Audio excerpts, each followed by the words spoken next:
রুদ্রর ঘর যেন এক অচেনা তাণ্ডব ক্ষেত্রে পরিণত হয়ে আছে। রাগে, হতাশায় আর ভেতরের অচেনা আগুনে তার শরীরে চলে যাচ্ছে। বুকের ভেতরটা যেন দাউ দাউ করে পুড়ছে। মাথায় কিছুই কাজ করছে না। যার সামনে পাচ্ছে চার, বই, গ্লাস, টেবিলের উপর রাখা ফাইল সব ছুঁড়ে ফেলছে মেঝেতে। দেয়ালে যেদিকে চোখ যাচ্ছে সেদিকে ছুঁড়ে দিচ্ছে, যেন এই ভেতরের জ্বালা একটু প্রশমিত হয়। পর্দা বাতাসে উঠছে, টেবিল ল্যাম্পের আলো মাটিতে ভেঙে পড়ে ছড়িয়ে গেছে। তবু রৌদ্র থামছে না, তার নিঃশ্বাস ভারী হয়ে উঠেছে, কপাল ঘামে ভিজে গেছে। মনে হচ্ছে কেউ যেন তার ভেতরে নিয়ন্ত্রণটা ছিনিয়ে নিয়েছে, আর সে নিজের রাগে নিজেকেই ধ্বংস করে ফেলছে ধীরে ধীরে। রৌদ্র নিজের ভেতরের ঝড় সামলাতে না পেরে সে হঠাৎ আয়নার সামনে গিয়ে দাঁড়ালো। বুকের ভেতর থপ থপ করছে, নিঃশ্বাস ভারী, চোখ লালচে। দাঁত কিরমির করে তাকে আয়নার প্রতিফলনে নিজের মুখের দিকে ফিস ফিস করে বলল, আব্রাহাম রৌদ্র খান কখনো কারো মায়ে পড়তে পারে না, কখনোই না। মীরা শুধু আমার নেশা, বুঝলি? নেশা যা পূর্ণ হলে আর লাগে না। আর আমি কিনা আমার নিজের কাকুতুমন্তুরার মায়ে পড়ছি। থু থু। রাগে নিজেই থুতু ফেললো মেঝেতে। বুকের ভেতরটা আরো থুকপুক করতে লাগলো। দুই হাত দিয়ে মাথার চুল পেছনে ঠেলে আয়নার খুব কাছে গিয়ে দাঁড়ালো। নিজের চোখের দিকে তাকিয়ে গলায় এক প্রকার বিদ্রুপ মিশিয়ে বলল, এই শোন রৌদ্র, তুই কারো মায়ে পড়িসনি। ওই সব তোর নেশা, শুধু সময়ের খেলা। তোরাও হয়তো তোর নেশার মধ্যে একজন পড়ে গেছে। এর বেশি কিছু না, বুঝলি? এর বেশি কিছু না। রৌদ্র নিজের মাথার চুল ধরে টানতে লাগলো। সাথে তখন তোরার সঙ্গে যা হয়েছে তা মনে করতে ভেতরে অদ্ভুত এক চাপ হচ্ছে। তোরার সাথে যে আচরণ করেছে সেটা কোনো সাধারণ স্বাভাবিক আচরণ না। যখন রৌদ্র বুঝতে পারে সে আসলে কি করছিল, তখনই তার মাথায় যেন রক্ত চড়ে বসে। রৌদ্রর আগে দেয়ালে ঘুষি মারতে লাগলো। হঠাৎ ফোন বেজে উঠলো। ফোনের স্ক্রিনে নাম দেখে রৌদ্রর রাগ ম্লান হয়ে গেল। মুখে হালকা হাসি ফুটলো। ফোন রিসিভ করে কানে ধরতেই শুনল, সুইট হার্ট, কোথায় তুমি? আমি রেস্টুরেন্টে, প্লিজ একটু আসো, আমার তোমাকে দেখতে ইচ্ছে করছে। রৌদ্র বাঁকা হেসে জবাব দিল, ওকে বেবি, জাস্ট ওয়েট, আমি আসছি। আমার মাথা একটু নষ্ট, জানোই আমি কি করতে চাই। মেয়েটি হেসে ফেলল, বলে, আমার বাবু, তারিয়ে চিন্তা করো না, তুমি ফার্স্ট রেস্টুরেন্টে আসো, আমি তোমার মাথা ঠান্ডা করে দিচ্ছি। Okay baby, love you. Roudra phone ধরেই হাসতে হাসতে বলল, okay baby, you are my sweet heart, now আমি খুব শীঘ্রই আসছি, লাভ ইউ টু। দুপুরের দিকে শিহাব আসলো। খানবাড়ির সবাইকে আনন্দে ভরে দিল। সবাই তাকে দেখে খুশি হলো। শিহাব ধীরে ধীরে সবার সঙ্গে হালকা আলাপ করে তোরার বাবা আশিক খানের দিকে তাকিয়ে বলল, আঙ্কেল, আসলে আমি তোরাকে নিয়ে একটু বেরোতে চাই। আশিক খান হালকা হেসে উত্তর দিলেন, হ্যাঁ ঠিক আছে, নিয়ে যাও, তবে সন্ধ্যার আগে দিয়ে যেও, বোঝোই তো মেয়ে মানুষ। শিহাব আবারও কণ্ঠে হাসি রেখেই বলল, আরে আঙ্কেল, আপনি চিন্তা করবেন না, সন্ধ্যার আগেই ফিরে আসবো, আর ওর হাতের আংটিও মাপ নিতে হবে। শিহাব সবার অনুমতি নিল তোরার সঙ্গে সময় কাটানোর জন্য। এদিকে তোরা কিছুই জানে না, সে নিচের রুমের ব্যালকনিতে বসে উপন্যাসের বই পড়ছিল। হঠাৎ তোরার মা তনুজা খান হাতে একটা শাড়ি নিয়ে ব্যালকনিতে এসে বললেন, তোরা কি করছিস সেখানে? রুমে আয় তোমা। তোরার চোখে বিস্ময় আর লাজুকতা একসাথে ফুটে উঠল। তনুজা খানের হাতে শাড়ি দেখে সে ভ্রু কুঁচকে বলল, তোমার হাতে শাড়ি কেন মা? তনুজা বেগম হালকা মৃদু হেসে তোরার গালে হাত দিয়ে বললেন, শিহাব এসেছে, তোকে নিয়ে বের হবে। মুহূর্তের মধ্যে তোরার গাল লাল হয়ে গেল। লজ্জায় সে হালকা মাথা নিচু করে ফেলল। তনুজা খান তোরার লজ্জা মাখা মুখের দিকে তাকিয়ে কোমল হাসি নিয়ে বললেন, হয়েছে, থাক, আর লজ্জা পেতে হবে না, এখন আয় তো, এই শাড়িটা পরিয়ে সাজিয়ে দিয়ে আমার পরিমেয়েটাকে। তনুজা খান ধীরে ধীরে যত্ন নিয়ে তোরাকে শাড়ি পরিয়ে দিলেন। শাড়ির কোমল কাপড়টি তোরার কাঁধে সুন্দরভাবে বসানো হলো। প্রত্যেকটা ভাঁজ সঠিকভাবে ঠিক করা হলো, যেন তার রূপকে আরো উজ্জ্বল করে তুলছে। তোরার চুলের দিকে হালকা স্পর্শ দিয়ে তনুজা খান শাড়ির ধনুক ঠিক করলেন। ছোট্ট আংটি আর কানের দুল ঠিকভাবে সাজিয়ে দিলেন। তোরার চোখে লাজুকতা আর উত্তেজনার মিশ্রণ ফুটে উঠছে। তোরা আর শিহাব বাড়ির সবার কাছ থেকে বিদায় নিয়ে গাড়িতে উঠল। দুজনেই চুপচাপ বসে আছে, কোনো কথা বলছে না। শিহাব গাড়ি ড্রাইভ করছে, আর তোরা বাইরে তাকিয়ে আকাশ আর রাস্তার দিকে চোখ রাখছে। কিছুক্ষণ নীরবতার পর শিহাব হালকা কাশি দিয়ে বলল, কেমন আছো তোরা? তোরা শিহাবের কণ্ঠ শুনে চমকে গেল। হালকা মাথা দুলিয়ে বলল, ভালো, আপনি? শিহাব হেসে বলল, ভালো হবে না, নিজের পছন্দের লাইফ পার্টনারকে পাচ্ছি, কেই বা খারাপ থাকে বলো? লাজুক হয়ে তোরা সামান্য আবারও মাথা নিচু করলো। গাড়ির ভেতরে তাদের টুকটাক কথা হলো। মাঝে মাঝে রাস্তার আলো এবং গাড়ির হালকা শব্দ ছাড়া নীরবতা ছিল। শিহাব গাড়ি রেস্টুরেন্টের সামনে থামালো। দুজনেই গাড়ি থেকে নেমে রেস্টুরেন্টে ঢুকলো। পাশাপাশি বসে চারপাশে আলো আর মানুষের চমক চমক ধরে তোরার চোখে নতুন উদ্দীপনা ফুটতে লাগলো। শিহাব মৃদু মুচকি হেসে তোরার দিকে তাকিয়ে বলল, তো তোরা একটা জিনিস জানার জন্য আমার মনটা মহিলা মানুষদের মতো কুকু করছে, সেটার অ্যান্সার কি তুমি দিবে? তোরা হালকা হাই সূচক মাথা দোলালো। শিহাব সাথে সাথে গলা খাকারে দিয়ে বলল, আচ্ছা তোরা আমাকে তোমার কেমন লেগেছে? তুমি কি নিজে থেকে এই বিয়েতে রাজি নাকি পরিবারের সিদ্ধান্তে রাজি হয়েছ? তোরা কিছুক্ষণ থেমে ভেবে কিছু বলার চেষ্টা করলো। এখন তার বিয়ে করার কোনো ইচ্ছে ছিল না, তবে বাবার প্রতি সম্মান দেখাতে চেয়ে রাজি হয়ে আছে। মনে কিছুটা ভালো লাগা শুরু হয়েছে শিহাবের প্রতি, যা এখন পুরোপুরি তৈরি হয়নি। তোরা কিছুক্ষণ ভেবে মুখ খুলে কিছু বলতে যাবে, সাথে সাথে হঠাৎ ওয়েটারের হাত থেকে ভুলবশত কফি পড়ে যায়। কফি তোরার শাড়িতে ছড়িয়ে পড়লো। শিহাব তাড়াতাড়ি তোরার শাড়ি ধরে অস্থির হয়ে বলল, তোমার কোথাও লাগেনি তো? শরীর জ্বলছে না তো? তোরা শাড়ির দিকে দেখলো এবং হালকা ভ্রু কুঁচকে বলল, না কোথাও লাগেনি, তবে শাড়িটার অবস্থা খারাপ হয়ে গেল। শিহাব ওয়েটারের দিকে তাকিয়ে একটু গম্ভীর কণ্ঠে বলল, কি ভাই, মন কোথায়? দেখে কাজ করেন, একটু দেখে শুনে তো কাজ করবেন। ওয়েটার মাথা নিচু করে অপরাধী স্বরে বলল, সরি স্যার, আসলে হাত ফসকে পড়ে গিয়েছে, বুঝতে পারিনি স্যার। তোরা ওয়েটারের দিকে তাকিয়ে হালকা হাসি দিয়ে বলল, ইটস ওকে, কোনো সমস্যা নেই। আচ্ছা ওয়াশরুমটা কোথায় একটু দেখাতে পারবেন? ওয়েটার সম্মান সূচক ভাবে বলল, হ্যাঁ শিওর ম্যাম, আপনি আমার সাথে আসুন। তোরা যাওয়ার জন্য পা বাড়ালো। সাথে সাথে শিহাব বলল, আমি আসবো তোরা? তোরা হালকা মাথা নাড়লো। বিনয়ী কণ্ঠে বলল, না না, আপনি এখানে বসেন, আমি শাড়িটা ঠিক করেই আসছি। তোরা ওয়েটারের সাথে ওয়াশরুমে চলে আসলো। ওয়াশরুমে ঢুকেই তার চোখ বড় বড় হয়ে গেল, যেন নিচের চোখকেই বিশ্বাস করতে পারছে না। ভাবছে এটা কি ওর চোখের ভুল নাকি সত্যি। তোরা চোখ খুঁজলো, সামনে একই জিনিস দেখছে। সামনে রৌদ্র একটা মেয়েকে দেয়ালে চেপে ধরে লিপ কিস করছে। রৌদ্র যেন পারছে না মেয়েটাকে খেয়ে ফেলতে। মেয়েটার জামা কাঁধ থেকে অনেকটুকু নামানো, আর রৌদ্র বারবার ওই কাঁধে নিচের ঠোঁট ছোঁয়াচ্ছে। মেয়েটা হাঁপাচ্ছে, শরীর অজান্তে কেঁপে উঠছে। দুই হাতে রৌদ্রের চুল খামছে ধরে আছে। এই দৃশ্য দেখে তোরা আর নিজেকে সামলাতে পারলো না। মুখ থেকে বের হলো এক দীর্ঘ বুক ফাটানো চিৎকার। শেষে সাউন্ড বন্ধ হয়ে গেল। তোরা সেন্স হারিয়ে ধপাস করে ফ্লোরে পড়ে গেল। রেস্টুরেন্টে যেন একরকম ভিড় জমেছে। সেই ভিড়ের মধ্যে ডাক্তার তোরাকে দেখছেন। তোরার পাশেই শিহাব বসে আছে, যে এখন তোরার হাতে তালু ঘষছে। শিহাবের মুখে অন্তর চাঞ্চল্য আর চিন্তার ছাপ। তোরার কি হলো? কেন সে সেন্স হারিয়ে ফেললো? আর ওইভাবে চিৎকারই বা কেন দিল? তোরা যখন চিৎকার দিয়ে সেন্স হারিয়ে ফেলেছিল, সেই চিৎকারে রেস্টুরেন্টের অনেক মানুষ শুনতে পেয়েছে। শিহাব দৌড়ে ওয়াশরুমে এসে দেখে তোরা সেন্স হারিয়ে ফেলেছে। শিহাব সঙ্গে সঙ্গে ডাক্তারকে খবর দিয়েছিল। তোরার এক পাশে রৌদ্র দাঁড়িয়ে আছে, যার মুখ লাল টকটকা। কিছুক্ষণ আগে তোরার চিৎকার শুনে ঘুরে দাঁড়িয়ে দেখে তোরা। ওয়াশরুমে তোরাকে দেখে রৌদ্র অবাক হয়ে যায়। তোরা এই সময় এইখানে কখন এলো? রৌদ্রর ভাবনার মাঝে শিহাব ওয়াশরুমে ঢুকে গিয়েছিল।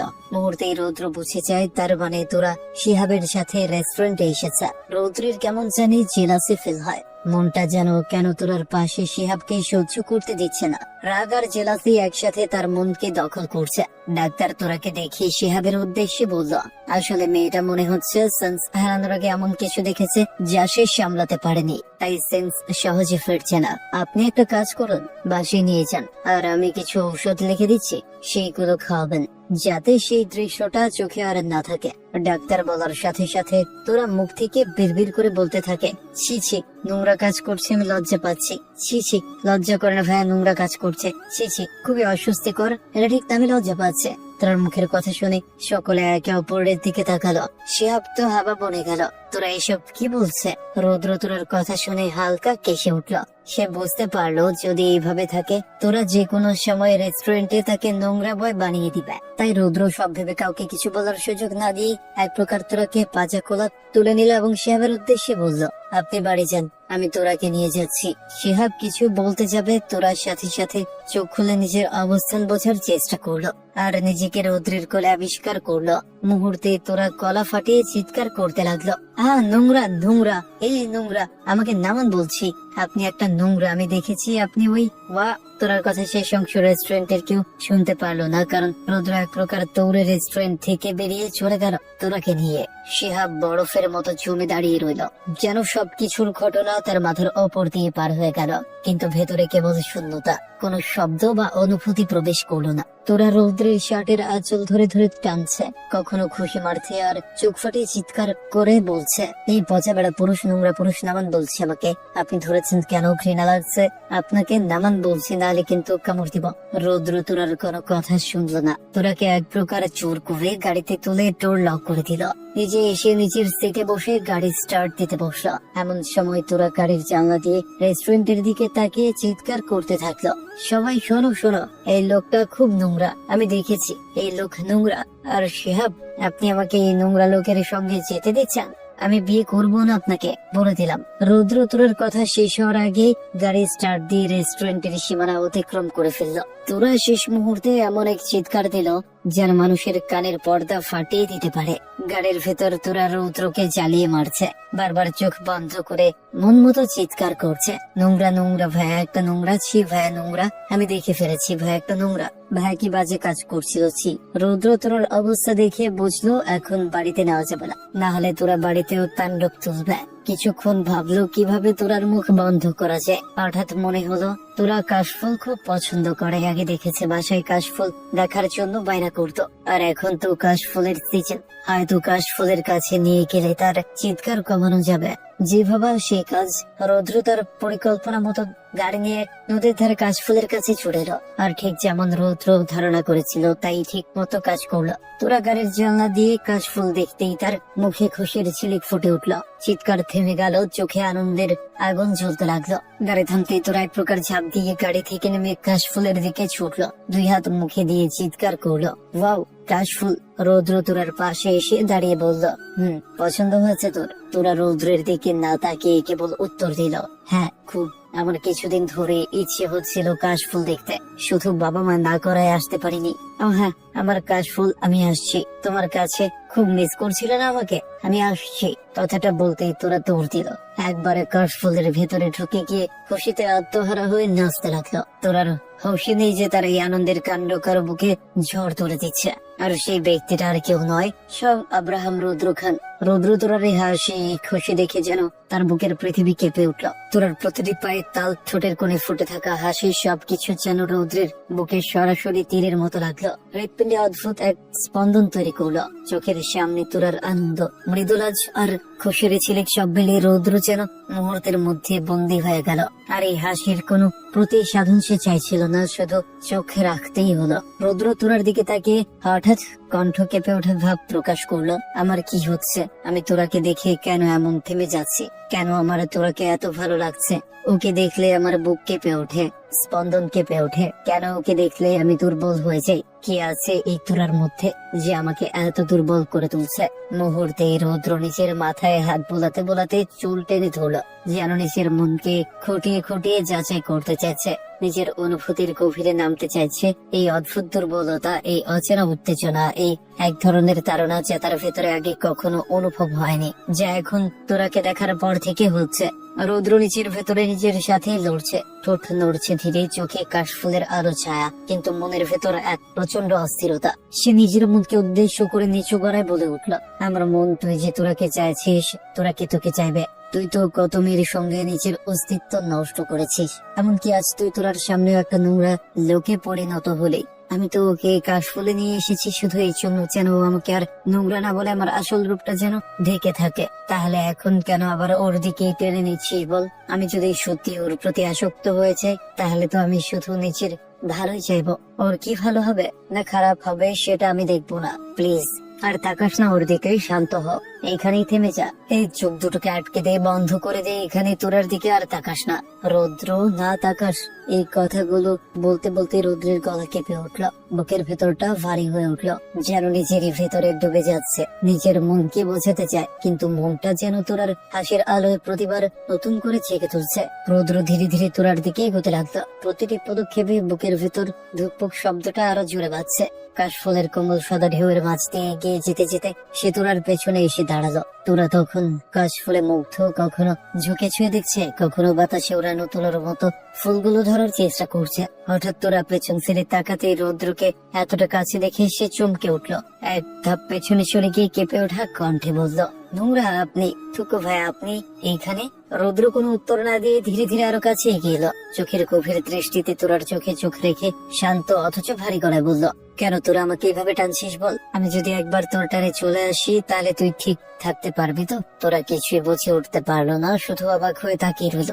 মনে হলো রৌদ্রের মুখের প্রতিটি শব্দ যেন কোনো অজানা ভাষায় বলা। তার ভাবনার মাঝে রৌদ্র আরো এক ধাপ কাছে এলো। তাদের নিঃশ্বাস প্রায় একে অপরের গালে ছুঁয়ে যাচ্ছে। রৌদ্র এবার আরো গভীর ভাবে তাকিয়ে বলল, কি হলো? চুপ করে আছিস কেন? বল, কেন আমার বুকে ঝড় তুলে দিচ্ছিস? কেন আমাকে এতটা দুর্বল করে দিচ্ছিস? তোরা হঠাৎ থমকে গেল। এক মুহূর্তের জন্য তার চোখে ভয় আর বিস্ময় একসাথে ভেসে উঠল। তারপর ধীরে ধীরে এক ধাপ পিছিয়ে গিয়ে অবাক কণ্ঠে বলল, ভাইয়া, আপনি এসব কি আবল তাবল কথা বলছেন? আমার ভয় লাগছে আপনাকে। এই কাজ ফলে আপনাকে আবার কোনো পেতনি টেতনি ধরলো না তো? বলেই তোরা ফিক করে হেসে উঠল একটা শিশু সুলভ দুষ্ট হাসি। যেন রৌদ্রের গভীর কথাগুলো তার কাছে কেবল এক মজার কৌতুক। কিন্তু সেই হাসিটাই আবার রৌদ্রের বুকে নতুন এক ঝড় তুলল। রৌদ্র ধীরে ধীরে তোরার দিকে এগোতে লাগলো। তোরা রৌদ্রের ভেতরে সেই দৃষ্টি দেখে এক ধাপ তারপর আরেক ধাপ পেছাতে লাগলো। কিন্তু রৌদ্র থামলো না। সে যেন নিজের নিয়ন্ত্রণ হারিয়ে ফেলেছে। তার কণ্ঠটা ভারী হয়ে উঠলো, নিঃশ্বাস গরম হয়ে উঠলো চারপাশের বাতাসের মতো। ধীরে ধীরে তোরার দিকে এগোতে এগোতে এসে বলল, আমার ভেতরে কোনো পেতনি ভর করেনি, করেছিস তুই। তোর মতো পেতনি আমার উপরে ভর করেছে, যে আমাকে দুর্বল করে দিচ্ছে। আর যদি তুই ভাবিস আমার ভেতরে কোনো পেতনি প্রবেশ করেছে, তাহলে তুই কান খাড়া করে শুনে রাখ, ওই পেতনিটা আর কেউ না তুই। কথা শেষ করার মুহূর্তেই তোরা পেছাতে পেছাতে রাস্তার সীমা অতিক্রম করে নদীর কিনারে এসে দাঁড়িয়েছে। কখন সে টেরি পায়নি। বাতাসে কাশফুল উঠছে, তোরার পায়ের নিচে নরম ঘাস সরে যাচ্ছে। রৌদ্রের শেষ কথাটা যেন বজ্রপাতের মতো এসে পড়লো তার কানে, ওই পেতনিটা আর কেউ না তুই। তোরা থমকে গেল। এক পা পিছিয়ে যেতে ভারসাম্য হারিয়ে দুলে উঠলো নদীর দিকে। নিজের শরীর টেনে ধরে বাঁচার চেষ্টা করছে, কিন্তু পায়ের নিচের মাটি যেন ফসকে যাচ্ছে। ঠিক তখনই রৌদ্র এক লাফে এগিয়ে এসে তোরার হাত শক্ত করে চেপে ধরলো। রৌদ্র হাত ছেড়ে দিলেই তোরা পড়ে যাবে নদীতে। এমন একটা পরিস্থিতিতে এসে পড়েছে তোরা। তোরা রৌদ্রের দিকে তাকিয়ে রইল, যার চোখে এখন অদ্ভুত এক গভীর দৃষ্টি। সে বুঝতে পারছে না রৌদ্র আসলে কি বলছে। সবকিছু যেন মাথার ওপর দিয়ে যাচ্ছে, কিন্তু মনের ভেতর দিয়ে একটু ঢুকছে না। তোরা কিছু বলার আগেই রৌদ্র নিচু স্বরে বলল, তুই অপরাধ করেছিস। তোরা, তুই আমাকে জ্বালাস। তোকে দেখলেই আমি দুর্বল হয়েছে, এখন আমাকে জ্বালানোর শাস্তি পা। কথাটা বলেই রৌদ্র হঠাৎ তোরার হাত ছেড়ে দিল। আর তোরা সাথে সাথে বাকিটুকু না হয়